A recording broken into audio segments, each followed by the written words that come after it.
if you're going to really be the expert and win somebody over, like we did an amazing Game of Thrones campaign last week. We've done some really good seller marketing we're going to share here in a second recently. But Jimmy, what's the difference between us writing it, going super deep, making it inarguably better than anything out there versus just kind of doing a couple sentences with a link? How does that go for us? The difference is one works and one doesn't. It's that simple. It is. Like, it really is. This is my quote, Jimmy. This quote's going viral. If you cut corners, you run in circles, right? If you're always cutting corners, you're always running in circles. And I do think that kind of hamster wheel analogy, every time you don't do the real work of writing a real article, every time you go to do your email and you don't really put the time in, every time you push your Instagram post to your tweet, every corner you cut, you wonder why you're not moving forward. That's why. Yeah, and we're going to talk about the distribution here in a second, Chris, because we talked about the audience, we talked about the angles and the places. Now we're going to talk about sort of the frequency and the distribution.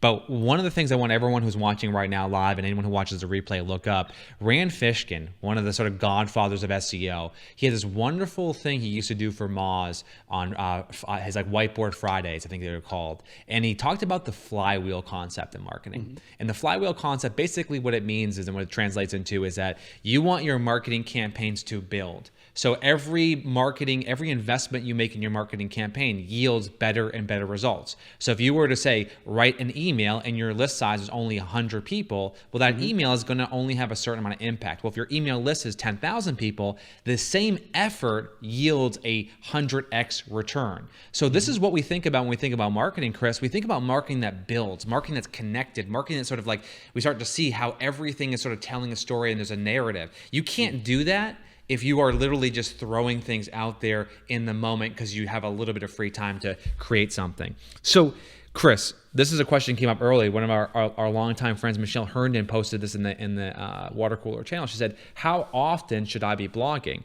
I want you to talk about your philosophy around frequency and distribution. Yeah, I have a very simple philosophy. It's the same as your favorite coach, Bill Belichick, no weeks off. Now, I'm not saying that you're going to blog every week, Michelle. There's going to be some weeks where we cheat, kind of like we cheat with our diet, right? But you're not going to take a week off of marketing because momentum is real. Like, momentum matters.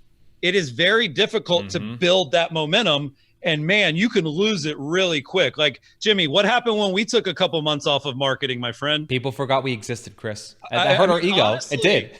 It's that true. So momentum matters. So my advice is you should be doing marketing weekly. Yeah. And when you think about the mix of, you've got your past client marketing you're trying to do, seller marketing you're trying to do, buyer marketing you're trying to do, plus you've got your listings.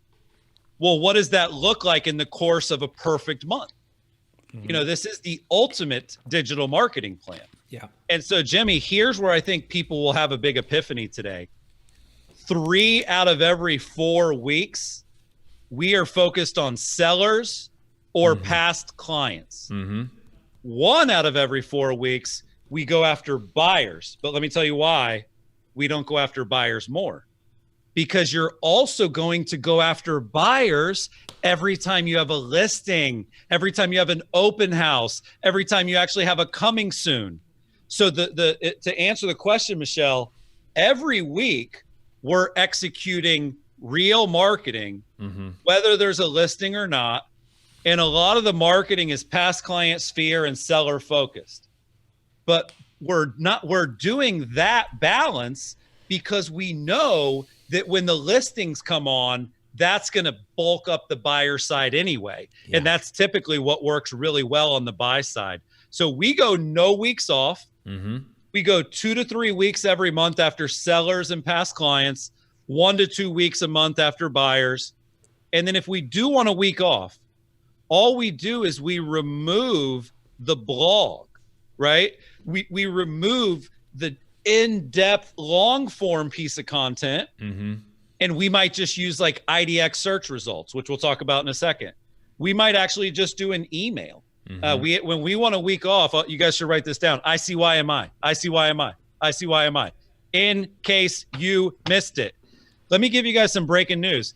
Everybody misses everything. You said we're inundated with ads, inundated with our news feed. So like our campaign next week is literally, hey, we've been doing such great marketing and putting out such great content every week that you probably missed some of it.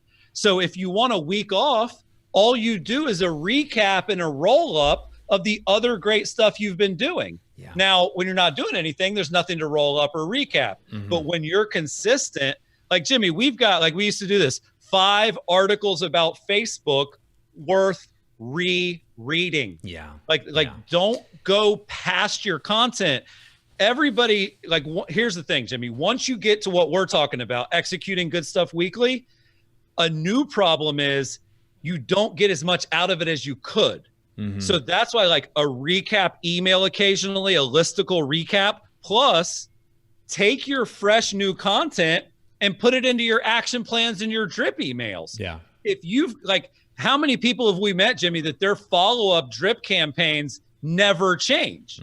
Well, if you're putting out quality buyer stuff, quality community stuff, quality seller stuff, well, once a month, you can go back and make all your action plans better too. Yeah. And now something that normally is stale feels fresh. Yeah, it's actually a crazy important takeaway there, Chris, is that this idea that as you start to get into the rhythm of creating content, there's always going to be the opportunity for you to recap and regroup and remind people that there's stuff that they may have missed, and you're able to sort of double dip on the content you created. And what you're going to be able to do is quite simply identify the best, most popular campaigns you've run and sort of go back to the well on them over and over again, especially if you're creating evergreen content, Chris. Not something that's happening today, but like things you can reuse. Let me give you one tip on non-evergreen. Sure. Because the other thing that we factor in is like what's happening in the world. Like on Father's Day week, maybe you should acknowledge it's Father's Day, right? Like, you know what I'm saying? Or like, are you going to really go into the 4th of July and start talking about like why Open Door sucks? You know what I'm saying? So they're like, Jimmy, do me a favor, pull up Google Trends.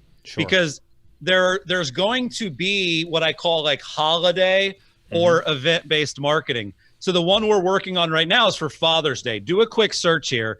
And this is google.com/trends. Jimmy searching Father's Day. And then Jimmy, do me a favor, click where it says the past 5 years. So change it to the past 5 years.